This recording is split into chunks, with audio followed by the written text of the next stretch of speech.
Hello दोस्तों, इस प्रकार भी क्वेश्चन एग्जाम में पूछे गए हैं। जैसे इसमें क्वेश्चन में दिया है, चार भाइयों की उम्र में चार चार वर्ष का अंतर है। यदि सबसे बड़े भाई की उम्र सबसे छोटे से दुगनी हो तो सबसे बड़े भाई की उम्र ज्ञात करें दोस्तों। तो हमें सबसे बड़े भाई की उम्र ज्ञात करनी है दोस्तों। तो मान लें कितने भाई हैं दोस्तों, यहाँ पर इसमें दिए हैं चार भाई, तो हमने चार भाई लिख लिए। अब मान लेंगे सबसे छोटे भाई की उम्र कितनी है दोस्तों, एक्स वर्ष। तो दूसरे नंबर भाई की उम्र कितनी हो जाएगी दोस्तों, एक्स प्लस चार, क्योंकि चार चार वर्ष का अंतर है। तो तीसरे भाई तीसरे तीसरे की कितनी हो जाएगी दोस्तों उम्र, एक्स प्लस एट हो जाएगी दोस्तों, क्योंकि यहाँ पर चार चार वर्ष का अंतर है। और चौथे भाई की कितनी उम्र हो जाएगी दोस्तों, एक्स प्लस बारह हो जाएगी दोस्तों, क्योंकि आठ में चार जोड़ेंगे तो बारह हो जाए दोस्तों। यहाँ पर चार चार वर्ष वर्ष का अंतर है। अब यहाँ पर क्वेश्चन को समझना है। अब क्वेश्चन में कह दिया है दोस्तों, चार वर्ष का अंतर हमने कर दिया। यदि सबसे बड़े भाई की उम्र सबसे छोटे भाई की दुगनी है दोस्तों, तो मतलब सबसे छोटे भाई कितना है, एक्स। तो यहाँ पर हम इसको सबसे बड़े भाई की उम्र को टू एक्स भी लिख सकते हैं, क्योंकि सबसे छोटे भाई की उम्र की दुगनी है दोस्तों। मतलब इसको एक्स प्लस बारह को हम टू एक्स भी लिख सकते हैं दोस्तों।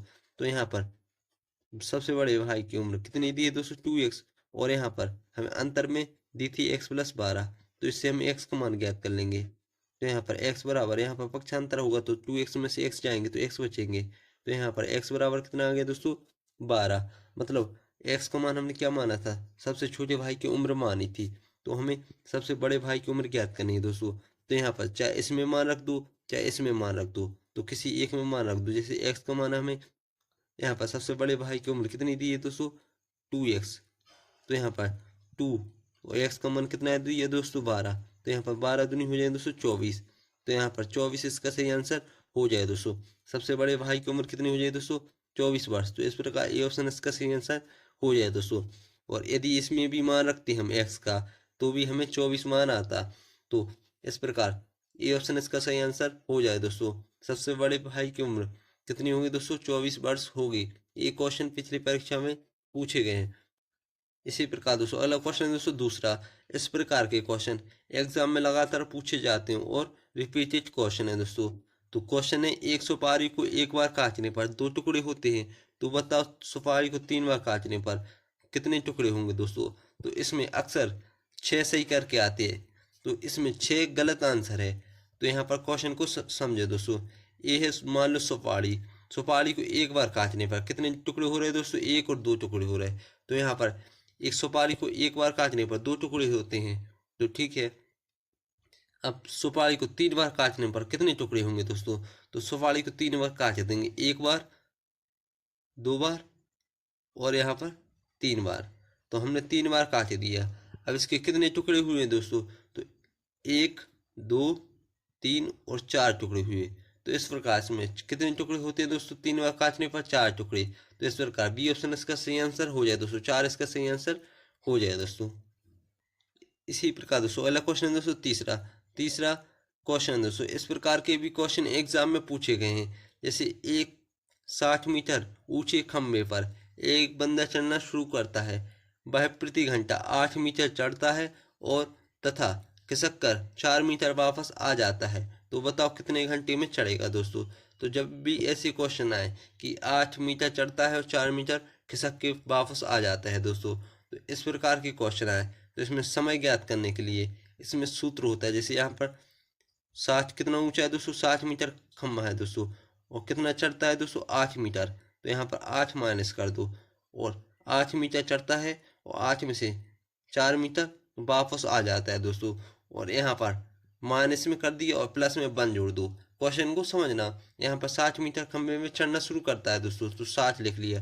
और 60 में से प्रति घंटे कितना चढ़ता है दोस्तों, 8। तो इसमें 8 घटा दो दोस्तों, और 8 में से 4 खिसक किया जाता है तो 4 माइनस कर दो और प्लस में 1 जोड़ दो। तो इसका हम आंसर हो जाए दोस्तों, समय हमें ज्ञात हो जाए दोस्तों। तो यहाँ पर 60 में से 8 जाएंगे तो 52 बचेंगे, और 8 में से 4 जाएंगे तो 4 और प्लस में 1। इस प्रकार के क्वेश्चन एग्जाम में लगातार पूछे गए दोस्तों। और 4 एकम 4, 4 एकम 4 और 4 3 12 और 13 1 14। मतलब कितने घंटे में चढ़ेगा दोस्तों, 14 घंटे में। तो इस प्रकार ये ऑप्शन इसका सही आंसर हो जाए दोस्तों। तो बताओ वह कितने घंटे में चढ़ेगा, तो 14 घंटे में चढ़ेगा दोस्तों। तो इस प्रकार के क्वेश्चन एग्जाम में पूछे गए हैं दोस्तों।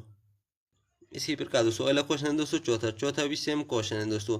ये भी क्वेश्चन एग्जाम में पूछा गया दोस्तों। इस प्रकार के क्वेश्चन एग्जाम में लगातार पूछे गए हैं। जैसे यहाँ पर क्या दिया है दोस्तों, एक आदमी अपनी 5 पत्नियों के साथ मंदिर जा रहा था। प्रत्येक औरत के साथ दो बच्चे थे। 3 औरतों के साथ दो लड़के थे और 2 औरतों के साथ एक लड़का एक लड़की थी। तो कुल कितने लोग मंदिर गए थे दोस्तों। तो यहाँ पर क्वेश्चन को समझना, मतलब एक आदमी गया होगा जिस और उनकी 5 पत्नी गई होंगी दोस्तों, और प्रत्येक पत्नी के दो बच्चे हैं दोस्तों, मतलब 5 दूनी 10, तो 10 टोटल बच्चे हैं। जिसमें से 3 औरतों के दो लड़के हैं दोस्तों, मतलब 3 औरतों के दो लड़के हैं और 2 औरतें बची हैं, उनमें से एक लड़का एक लड़की है दोस्तों, मतलब उनके बच्चे एक लड़का एक लड़की हैं 2 औरतों के, मतलब टोटल कितने बच्चे हो जाएंगे दोस्तों 10।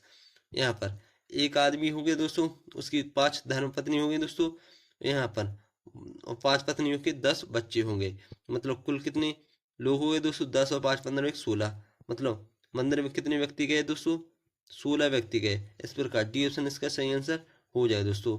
इस प्रकार के क्वेश्चन भी एग्जाम में पूछे गए हैं दोस्तों, और इस प्रकार के क्वेश्चन पूछे ही जाते हैं। उम्मीद करता हूँ कि आपको मेरी वीडियो समझ में आई होगी। यदि आपको मेरी वीडियो समझ में आई तो प्लीज़ लाइक एंड सब्सक्राइब जरूर करें और घंटी बेल आइकन को दबाकर नोटिफिकेशन आल पर क्लिक करें, जिससे ऐसी वीडियो को नोटिफिकेशन आपको मिलता रहे दोस्तों।